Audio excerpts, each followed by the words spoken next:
पायाभूत सुविधा आणि उद्योग क्षेत्राकडे विशेष लक्ष देणारा अर्थसंकल्प केंद्रीय अर्थमंत्री निर्मला सीतारमण यांनी आज मांडला। कोणतीही मोठी घोषणा नसलेल्या या बजेटमध्ये केलेल्या तरतुदींमुळे मोठ्या प्रमाणावर रोजगार निर्मितीची सरकारला अपेक्षा आहे। हे लक्ष समोर ठेवूनच लघु आणि मध्यम उद्योग क्षेत्रासाठी सुद्धा मोठी तरतूद करण्यात आली आहे। सर्वसामान्य नोकरदारांची कर सवलतीची अपेक्षा मात्र पूर्ण होऊ शकलेली नाही।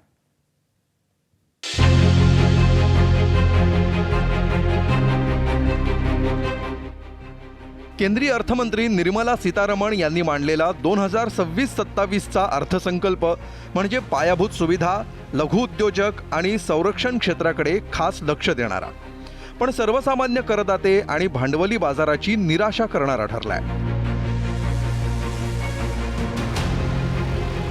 अर्थसंकल्पात रस्ते, रेल्वे, जलवाहतूक यासह पायाभूत सुविधांवर भर देण्यात आलाय।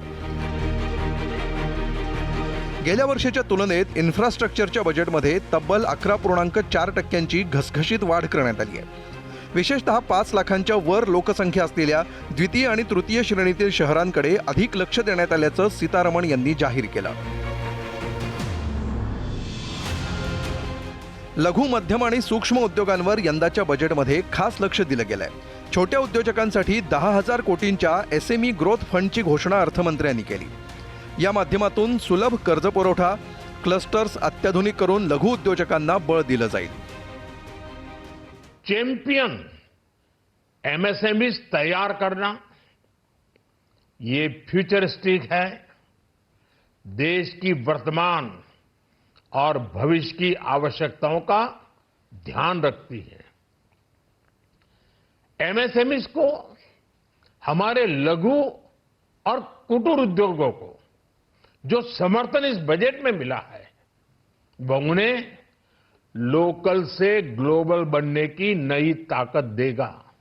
बजेट घोषणा एकदा झाल्यानंतर त्याची अंमलबजावणी नीट होणं हे सुद्धा खूप महत्त्वाचं आहे। त्यासाठी आमची विनंती असणार आहे, तुम्ही एक डॅशबोर्ड द्या आम्हाला, त्यामध्ये सांगा 1 फेब्रुवारीला तुम्ही घोषणा केल्या आणि दर प्रत्येक 1 मार्च, 1 एप्रिल, 1 मेला ना तुम्ही सांगा त्या घोषणांचं काय झालं ते। हे खूप महत्त्वाचं, कारण घोषणा खरोखर चांगल्या आहेत आणि अंमलबजावणी सुद्धा मागच्या 5 वर्षात त्यांनी जी केली ती चांगली म्हणायला हवी, कारण 9.2% वित्तीय तूट त्यांनी 4.5च्या खालती आणतो बोलल्या त्या आणला त्यांनी, त्याचं अभिनंदन करायला हवं नक्कीच आनंदानं। मात्र याच्या पुढे जाण्यासाठी असा जर डॅशबोर्ड त्यांनी दिला तर आम्हाला आणखी आनंद असेल। सेमीकंडक्टर, मोबाईल स्पेअर पार्ट्स यांच्या देशांतर्गत उत्पन्नात भर घालण्यासाठी मोठी तरतूद करण्यात आली आहे। या उद्योगांना चालना मिळावी यासाठी ओदिशा, केरळ, आंध्र प्रदेश आणि तमिळनाडू या खनिज संपन्न राज्यांमध्ये संशोधन, प्रक्रिया आणि उत्पादनासाठी समर्पित रेअर अर्थ कॉरिडॉर तयार करण्यात येतील। एप्रिल 2025 मध्ये झालेला पहलगाम हल्ला आणि त्यानंतरचं ऑपरेशन सिंदूर या पार्श्वभूमीवर देशाच्या संरक्षणाशी कोणतीही तडजोड करणार नसल्याचे स्पष्ट संकेत सीतारमण यांनी दिलेत। गतवर्षीच्या 6.81 लाख कोटींवरून डिफेन्स बजेट 7.85 लाख कोटींवर नेण्यात आलंय। यात सर्वाधिक 2.81 लाख कोटींची तरतूद ही संरक्षण दलांच्या अत्याधुनिकीकरणासाठी आहे। भारताला स्वरक्षणासाठी लक्ष देणं अत्यंत गरजेचं आहे आणि ह्याच प्रतिबिंब ह्या संकल्पामध्ये, अर्थसंकल्पामध्ये पडलेलं आपल्याला दिसून येतो। विशेष करून संरक्षण क्षेत्रामध्ये यावेळेला संरक्षण क्षेत्रातले जे बजेटरी अलोकेशन्स आहेत ते वाढवण्यामध्ये आलेले आहेत। साधारणतः 10% राईज झालेला आहे।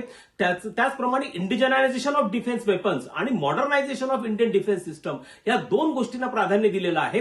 विशेष म्हणजे साधारणतः 70% भारत आपलं डिफेन्स मधलं जे प्रोक्युरमेंट आहे ते सध्या डोमेस्टिक इंडस्ट्रीज कडनं करतोय, जे 10 वर्षांपूर्वी भारत परदेशातनं आणत होता। त्यामुळे अशा स्वरूपाने डिफेन्स अलोकेशन वाढवल्यामुळे आपली जी डोमेस्टिक इंडस्ट्री त्याला देखील बढावा मिळणार आहे। AIचा वापर करून देशाचं कृषी उत्पन्न वाढवण्याची महत्त्वाकांक्षी योजना जाहीर करण्यात आली आहे। सीतारमण यांनी जाहीर केलेल्या भारत विस्तार मोहिमेत ॲग्रीस्टॅक पोर्टल आणि ICAR मध्ये कृत्रिम बुद्धिमत्तेचा वापर होईल। त्याद्वारे पिकांचं नियोजन करताना शेतकऱ्यांना अधिक मदत मिळेल असा दावा बजेटमध्ये करण्यात आलाय। मध्यमवर्गीय नोकरदारांच्या अपेक्षा काही सीतारमण यांनी पूर्ण केल्या नाहीत। कराची मर्यादा वाढेल किंवा जोडप्याला एकत्र कर परतावा भरता येण्याची तरतूद केली जाईल अशी अपेक्षा होती। मात्र यंदाच्या अर्थसंकल्पात गतवर्षीचीच कर रचना कायम ठेवण्यात आली आहे।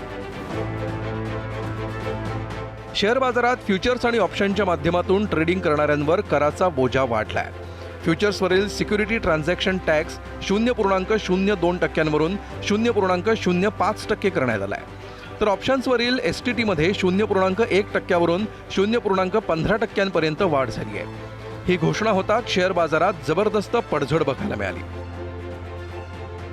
मुंबई शेअर बाजाराचा निर्देशांक सेन्सेक्स 1546 अंशांनी तर राष्ट्रीय शेअर बाजाराचा निफ्टी निर्देशांक 494 अंशांनी घसरला. पुढच्या आर्थिक वर्षात विविध प्रकल्प आणि योजनांच्या माध्यमातून महाराष्ट्रात 98,306 कोटींचा निधी येण्याची अपेक्षा आहे. मुंबई आणि Pune metro, MUTP, Mumbai Ahmedabad high speed corridor, MMRमध्ये ग्रीन मोबिलिटी यासाठी बजेटमध्ये तरतूद आहे. मुख्यमंत्री देवेंद्र फडणवीसांनी अर्थसंकल्प विकसित भारत घडवणारा असल्याचं सांगत त्याचं स्वागत केलंय. तर सीतारामन यांनी महाराष्ट्राच्या तोंडाला पानं पुसल्याची टीका विरोधकांनी केली आहे. MMR growth hub, Pune growth hub आणि नागपूर ग्रोथ हब असे 3 ग्रोथ हब आता आपल्या नीती आयोगाच्या माध्यमातून आपण तयार केलेले आहेत.